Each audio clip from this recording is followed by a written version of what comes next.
5월 달이 되면은 우리가 가정의 달이라고 해서 우리 아이들, 또 어린이날, 어버이날, 또 스승의 날, 또 우리 부부가 하나가 되는 날이라고 하는 우리 교단에 송기름 목사님께서 만들어 놓은 그 부부가 하나 되는 날 5월 21일이 있습니다.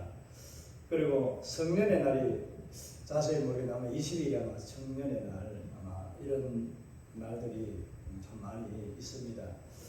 어떻게 보면 계절적으로도 계절의 여왕이라고 하는 5월의 아름다움을 누리면서 이런 뜻깊은 또 의미 있는 이런 날들이 많이 있다는 게 우리가 좀 행복하게 생각하고 그렇게 느낄 수 있는 그 시간들도 한 달이 아니겠나 그렇게 생각해 봅니다.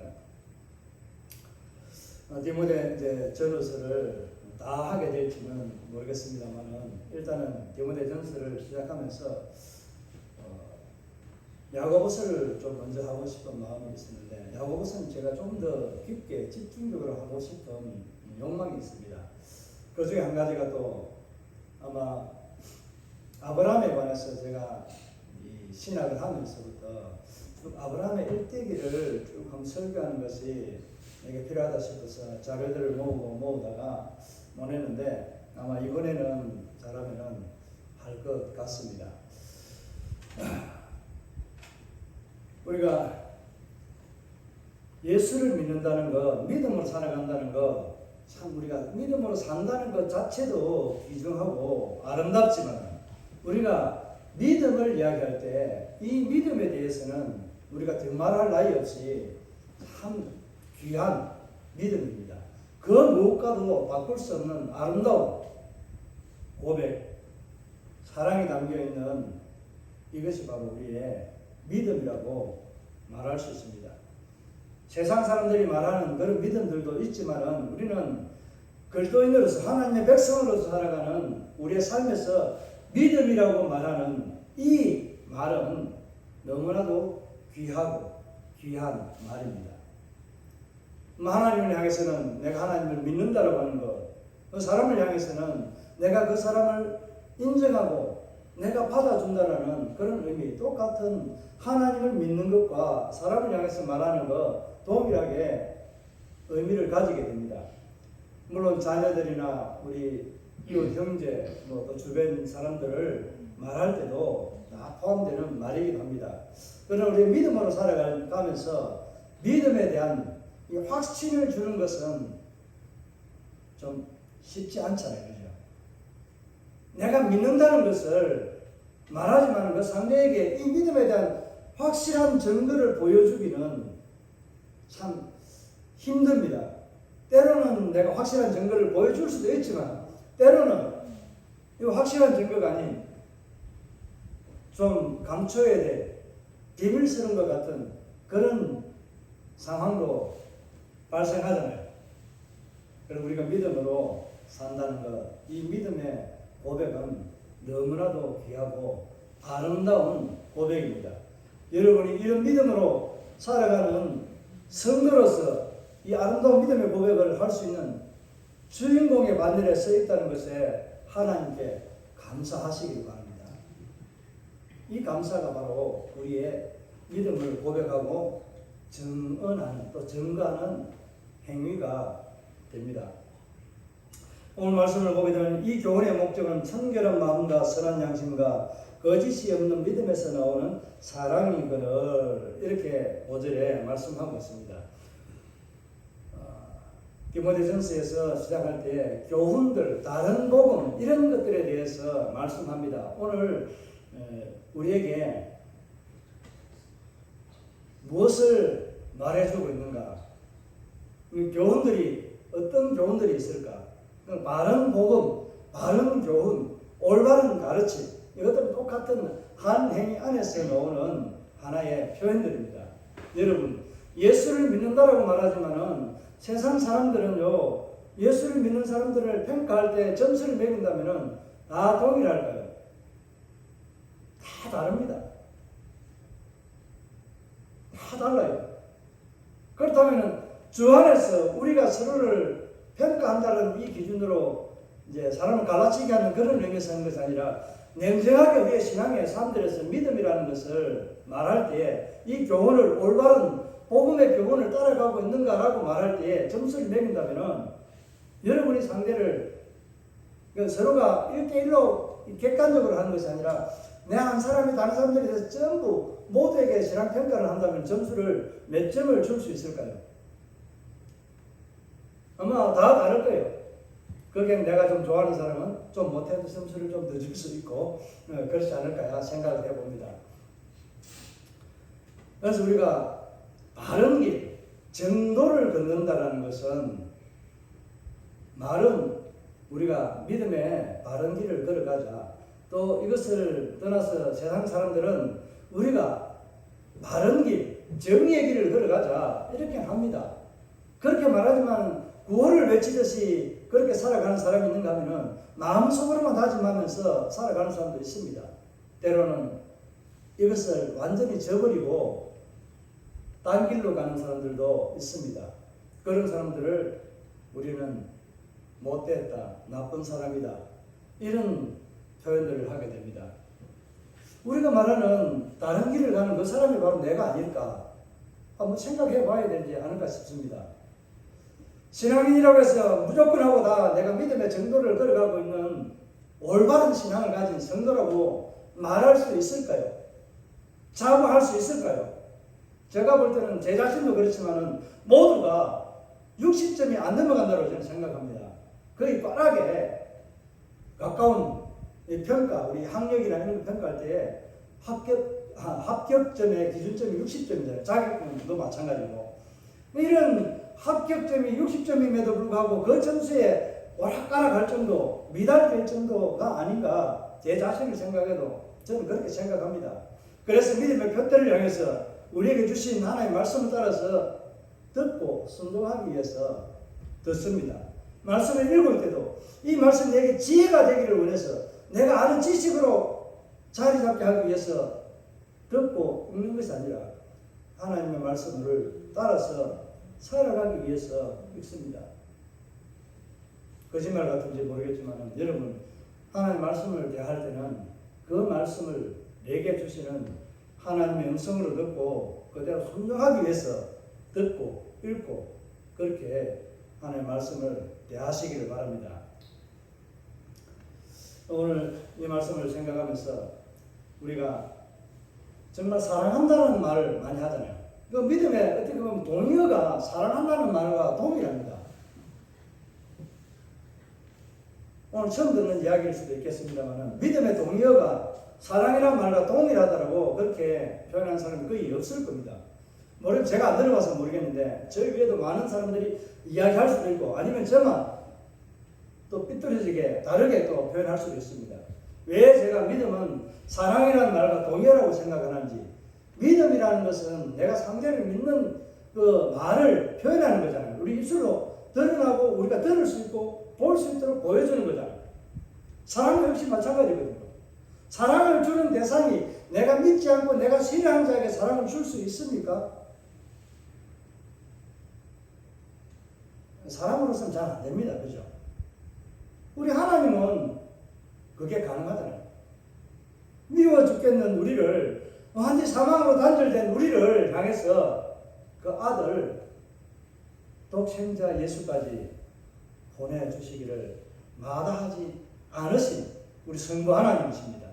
기꺼이 그 말에 순종하고 내가 여기 있습니다. 내가 가겠습니다. 라고 고백하고 순종하며 오신 그 고난의 길, 비천한 길을 오신 예수님, 그분의 믿음의 삶의 그 길은 아버지를 향한 믿음의 행위의 고백이었고 죄인이었던 우리를 사망 권세에서 죄악 가운데서 죽었던 우리를 살리시기 위한 우리를 향한 자기의 사랑을 보여준 것입니다. 그 결과가 정점에 선 것이 바로 갈보리 십자가 언덕에 선 그 갈보리 언덕에 선 세 개의 십자가 가운데 한 분이셨던 우리 주 예수 그리스도이십니다. 그분의 사랑이 우리를 사랑하는 그 증거가 어떻게 보여지고 나타났습니까? 많은 사람들은 십자가의 그 죽으심을 부끄럽게 여길 수도 있지만은 저와 여러분은 우리의 죄에 대한 부끄러움을 십자가에 부끄럽게 여기고 예수 그리스도의 부활의 영광이 우리의 소망이 되게 하신 그 사랑을, 예수님의 사랑을 나도 예수님과 함께 십자가에 못 박혔고 예수님과 함께 다시 살아났다라는 이 고백을 여러분이 하면은 누구를 믿는 거예요? 하나님을 믿는 거잖아요. 하나님을 믿는 그 믿음의 고백에 반응으로 나는 어떻게 해야 될까요? 예수님처럼 우리를 사랑한다고 하는 거, 하나님 아버지께서 세상을 사랑한다라고 말할 때 기가 차서 우리를 사랑합니까? 하는 이 유대인들의 말, 하나님께서 소수 정예와 같은 믿음의 온전한 자들을 바벨론에서 데리고 와가지고 다시 하나님의 제사장 나라에 그 사명을 감당하게 했는데 100년이 안 가서 이들은 하나님을 향해서 덤지고 맙니다. 하나님을 향해서 당신이 어떻게 우리를 사랑한다고 말할 수 있습니까? 라고 말하고 하나님 것을 어떻게 우리가 떼먹었습니까? 말할 때에 하나님은 기가 차서 그건 400년을 말씀 안 하십니다. 이 말의 의미를 대생해 준 게 사도 요한이잖아요. 우리가 잘 아는 구절입니다. 요한복음 3장 16절에 하나님이 무엇을 이처럼 사랑하사? 세상. 우리를 사랑합니까? 라는 표현에 나를 향한 지칭을 누구로 확대시킨 거예요? 온 세상을 향해서 확대시킨 이 사도 요한의 표현은 하나님의 사랑이 얼마만큼 크고 넓은지에 대한 표현이기도 합니다. 그 하나님의 사랑에 대한 표현, 이게 바로 우리를 믿는 하나님의 그 사랑이 담겨있는 표현입니다. 그러면 우리도 하나님을 향한, 하나님을 믿는 그 사랑에 대한 표현이, 믿음에 대한 표현이 어떻게 나타나야 될까요? 우리도 오늘 갈보리 십자가 올라가서 못 박혀 죽어야 됩니까? 3일 만에 부활해야 됩니까? 우리의 십자가를 지고 가는 우리의 삶이 바로 하나님을 향한 사랑의 고백입니다. 그래서 오늘 사도 바울이 디모데에게 이렇게 말합니다. 우리에게 5절에 보면은 청결한 무엇과 마음, 그 다음에 뭐한 마음, 어떤 것을 또 이야기하고 있어요? 선한 양식. 또 하나는 뭐예요? 거짓이 없는 믿음에서 나는 사랑이라고 그렇게 말합니다. 교훈에 대해서 말하고 바른 복음을 받지 말고 올바른 복음을 따르기 위해서는 어떻게 해야 되는지에 대해서 말씀하고 있습니다. 오늘 어버이주일을 맞이하면서 우리가 거짓이 없는 믿음에서 나는 사랑, 이 사랑의 씨앗이 세상 사람들은 사랑은 무엇의 씨앗이라고 했어요? 눈물의 씨앗이라고 하는데 우리 기독교에서 하나님 아버지 나라에서는 사랑의 씨앗이 무엇인가요? 오늘 대답이 나왔잖아요. 믿음입니다. 아까 전에 제가 동의어라고 말한 표현이 여기에서 제가 동의어라고, 믿음과 사랑은 동의어라고 그렇게 표현한 겁니다. 그러니까 사랑을 어디에서 나온다고요? 믿음에서 우리에게 나온다는 것을 말씀합니다. 이 세 가지를 말할 때 청결한 마음, 마음과 양심은 여러분 어디에 있어요? 보여주보세요 한번. 여러분 마음이 어디에 있어요? 우리 양심이 어디에 있어요? 표현은 다르지만 동일한 장소입니다. 이해갑니까? 마음과 양심에 대해서는 우리에게 동일한, 우리 인격체적인 우리 사람을 이제 말하고 형성하고 있는 지정의 뭐 이런 것들 다 포함해서, 영혼 육 다 포함해서 말할 때 우리의 온전한 육신의 인격체를 말할 때에 양심이라고 말하는 것과 마음이라고 말하는 것은 동일한 장소입니다.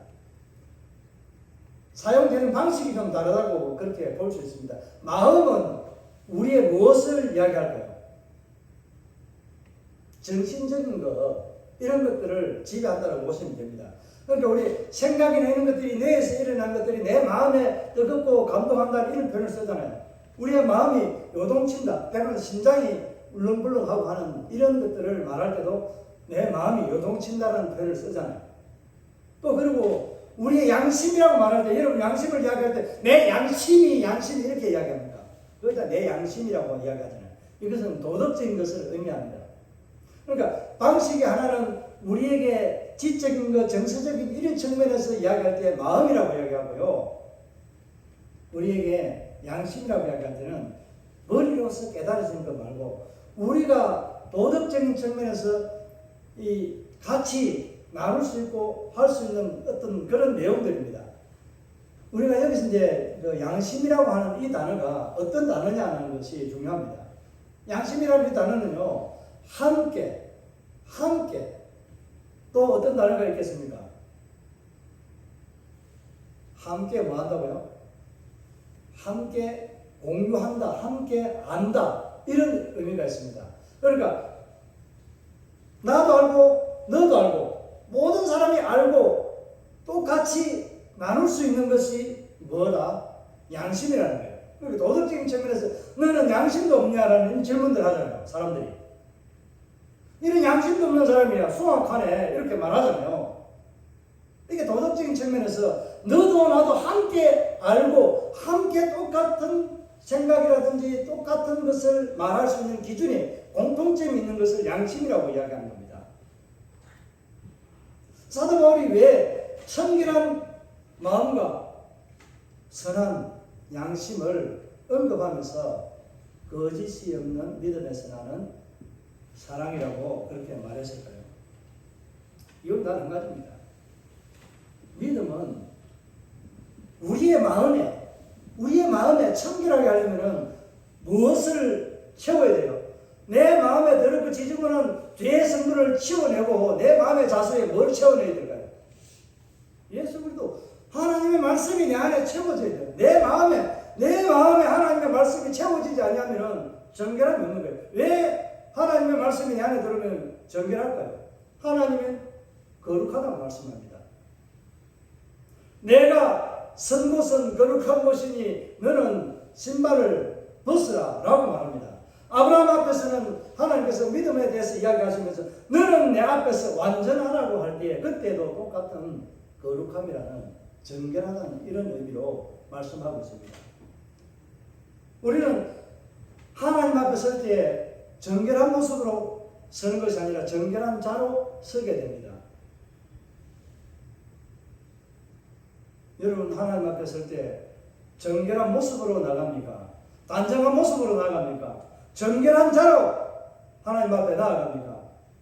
여러분은 질문의 대답이 마지막이면은 아멘 하시고 아니면은 대답 안 하셔도 됩니다. 내용이 뭔지 모르나요? 여러분은 정결한 자로 하나님 앞에 섭니다. 왜? 내가 예수를 믿기 때문에. 그분이 내 죄를 대속하고 깨끗하게 정결하게 해주셨기 때문에 내가 정결한 모습으로 하나님 앞에 설 수 있는 존재가 되었습니다. 그 어떤 무엇과도 바꿀 수 없는 하나님의 백성으로서 하나님이 나를 버리지도 또 나를 뭐 하지도 않는다고요? 나를 실망시키지도 아니하시는 하나님이 바로 저와 여러분의 하나님이 되셨다는 겁니다. 하나님 앞에 감사하시기 바랍니다. 이런 믿음의 고백을 하는 사람들은 청결한 마음, 정결한 마음, 우리가 찬송하자 정결한 마음 주시옵소서 오 주님. 왜 이런 찬송을 부를까? 이런 다 의미들이 이런 것들이 함께 연결되어져 있다는 겁니다.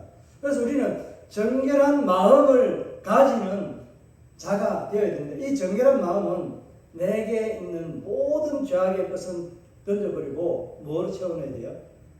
내 지식과 정서적인 문제에 있다고 했으니까 그러니까 이것을 좀 다르게 말하면 어떻게 하는 거예요? 내가 하나님을 지식적으로 근원적으로 학문적으로 알게 되는 이것들을 내가 알았다 치자. 그러면은 정서적으로 알았는데 이제는 무엇으로 내가 이것을 알게 되어야 될까요? 내 마음에까지 내려오게 되면은 내 지식이 아닌 내 삶의 실체가 되고 내 모든 것의 전부가 되는 하나님이 내 안에, 내 중심에 서게 된다는 겁니다. 이게 바로 성령이 우리에게 오셔가지고 우리에게 전이 되어주시고 예수 그리스도를 내 마음에, 내 심령 안에, 내 삶 속에 들어오게 하시는 거예요. 그러니까 내 중심에 우리는 정결하다고 말할 때 누가 들어와 계십니까? 예수 그리스도 들어와 계십니다. 예수 그리스도가 들어와 계시는 성도는 예수 그리스도가 들어와 있는 저와 여러분의 삶은 어떤 삶이 되어야 할까요? 정결한 삶이 되어야 됩니다. 거룩한 삶이 되어야 됩니다. 이런 삶을 살아가는 사람은 다음 말하고 있는 순서적으로 가는 것은 아닙니다. 아닌데 사도 바울이 이렇게 연결지어서 말하고 있는 의미를 생각할 때는 제가 볼 때는 그렇다. 정결한 마음을 가진 예수 그리스도를 모신 사람은 선한 무엇을 가진다? 우리는 선한 무엇을 믿어요? 주님을 믿잖아요. 주님이 선하시기 때문에 선한 주님이 내 안에 들어와 있는데 나는 악한 길로 갈 수 있어요, 없어요? 선한 주님이 내게 와 계시는데 우리는 악한 길로 갈 수 있어요, 없어요? 가면 안 됩니다. 도저히 있을 수 없는 그런 삶을 산다는 거예요. 여러분 선한 주님과 함께 선한 삶을 살고 있는 저희 백성인 걸 감사하시길 바랍니다. 선한 양심은 우리가 도덕적으로 너도 나도 함께 알고 공유할 수 있는 이런 것들이라고 말씀을 드렸잖아요. 이 두 개가 단어가 합성을 했잖아요. 양심이라는 단어가. 그러니까 너도 나도라고 말할 때 첫 번째 우리는 이 양심에 대해서 말할 때에 함께 공유하고 알아갈 수 있는 게 대상을 첫 번째 대상과 두 번째 대상을 나눌 수 있는데 첫 번째 대상은 누구예요? 하나님으로 보면은 하나님과 우리가 함께 알 수 있는 하나님 양심에 두고 이렇게 말하는 게 아닙니다. 공유하고 알아간다는 의미에서 하나님이라는 이 대상을 두고 말할 때 우리는 어떻게 할 수 있어요? 하나님의 마음 알아 우리가 순종할 수 있어야 되잖아요. 그럼 하나님의 뜻을 알아서 순종할 수 있는 이것들을 도덕적으로 우리가 말한다면은 우리의 삶의 행위들, 그러니까 어떤 일들을 위해서 내가 속이거나 남들을 책망하고 할 때에 이유 없이 책망하고 괴롭히고 하는 것, 도둑질하는 것, 이런 것들이 쉽게 하면 양심이라고 이야기하잖아요. 그죠? 도덕적인 행위잖아요. 이것들은. 지식적인 것들은 이거는 네가 훔쳐라 이렇게 말하는 명령어가 될 수 있지만은 단어가 될 수 있고 거리지만은 이거 도덕적인 것은 우리가 하는 행위의 행동들에 대해서 말하고 있는 겁니다. 그러니까 하나님과 함께 공유할 수 있는 것은 뭐예요? 하나님이 우리를 향한 사랑이 어떻게 해요? 독생자를 아낌없이 줄 만한 그런 주신 분, 그런 사랑이 우리에게 공유하고 하나님의 뜻은 무엇이라고 했어요? 이 세상 모든 사람이 다 예수를 믿고 하나님의 자녀가 되는 것을 원하고 계십니다. 그러나 우리가 선택이라고 하는 육이라고 하는 이런 관점에서 볼 때 하나님 택한 사람이 있고 택하지 않은 사람이 있다는 것을 성경에서 알게 해주잖아요. 그래서 우리는 하나님이 우리에게 원하는 것이 무엇인가? 하나님이 하시는 행위가 실질적으로 우리에게 베풀어 주시는 지금도 우리에게 베풀어 주시는 은혜들, 이 세상을 온 우주를 다스리고 보존할 수 있는 하나님의 능력이 우리에게 나타납니다. 악인과 선인에게 무엇을 베풀어 줘요? 비를 내린다고 합니다. 햇빛과 비를 주시는 하나님. 우리가 일상적으로 살아갈 수 있는 이 모든 삶들의 요건들 가운데 가장 중요한 요소라고 할 수 있는 햇빛과 비, 물이잖아요. 그리고 또 우리 이 공기를 마시고 숨쉬고 할 수 있는 이런 것들이잖아요. 그러니까 악인과 선인에게 하나님은 동일하게 똑같은, 선인에게는 좋은 공기를 주고 악인들에게 나쁜 공기를 주고 악인들의 자외선이 심한 거, 병이 들고 피부병이 낫지 않는 이런 자외선을 우리에게 주고 이렇게 하십니까? 안 합니다. 하나님 우리에게 주실 때는 악인이나 선인이나 동일하게 똑같이 줍니다. 그런데 받아들이는 상대의 입장에 따라서 이것이 내게 독이 되고 약이 되는 이게 문득가 달라집니다. 그게 주체가 개개인입니다. 저와 여러분은 선인으로서 하나님의 자녀로 살아갈 때 하나님 주신 것에 대해서 모든 것에 감사함으로 이 모든 것을 누리며 살아간다고 고백하고 찬양하잖아요. 그래서 여러분들이 다른 사람들보다 악인들보다 더 건강하게 사는 거예요. 다른 병적으로 보면 똑같은 조건에서 살아가는 건강 체크를 하게 되면은 신앙인이 훨씬 더 건강한 모습을 살아가고 있다는 것을 이야기들을 합니다. 제가 조사한 것이 아니고요. 이것은 데이터적으로 그렇게 말한 것들을 제가 인용한 것 뿐입니다. 여러분 감사하시길 바랍니다. 얼마나 감사해요. 동일하게 똑같은 것을 먹고 마시고 살아가는데 우리는 하나님 은혜로 감사하며 살아가니까 우리의 삶들은 더 기쁨과 감사가 넘쳐나게 되고, 그러니까 거기에 엔돌핀이 나오고 뭐가 되고 저쩌고 이런 것들을 말씀 안 드려도 여러분이 누리며 살아가는 그 은혜에 이미 고백되고 있기 때문에 감사하며 찬송하며 살아가는 줄 압니다. 그러니까 양심은 우리가 하나님을 향해서 하나님의 뜻을 따라 살아갈 수 있는 이런 것들에 대해서 이제 햇빛과 비 이런 것들을 1장 시간에서 얘기해 주시는 하나님의 혜택들을 보면서 말씀을 드렸는데, 이제 그러면 우리가 이제 사람들을 향해서 우리가 적용 한번 해봅시다. 하나님의 뜻을 다르게 말하면은 우리가 하나님의 사랑, 이웃 사랑 이거잖아요, 그죠? 십계명에는 율법 다음 시간에 할 이제 이 내용들이지만은 율법에 명시되어 있는 것은 예수님이 딱 부러지게 하나님을 사랑하고 내 이웃을 내 몸과 같이 사랑하라고 했잖아요. 이게 하나님의 뜻인 거예요. 하나님 우리에게 그렇게 사랑했어요. 그러면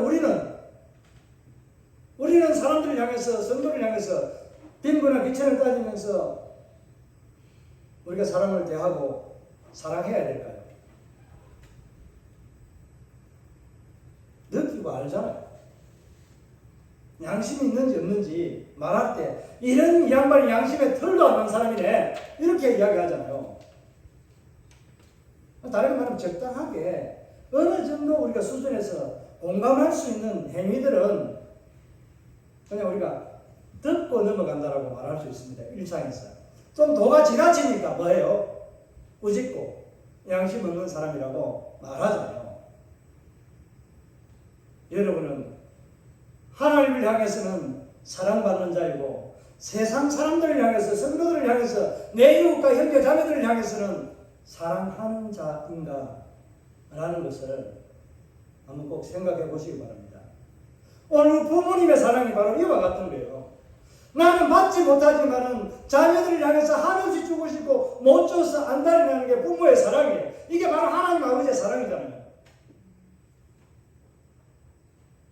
이것을 오늘 본문을 하다 보니까 어찌 기가 막히게 타이밍이 우리 어버이날 생각하는 게 좋겠다 싶어서 하나님 사랑, 우리 부모님의 사랑이 바로 이와 같다는 것을 생각하면서 오늘 이 말씀을 전하게 된 것입니다.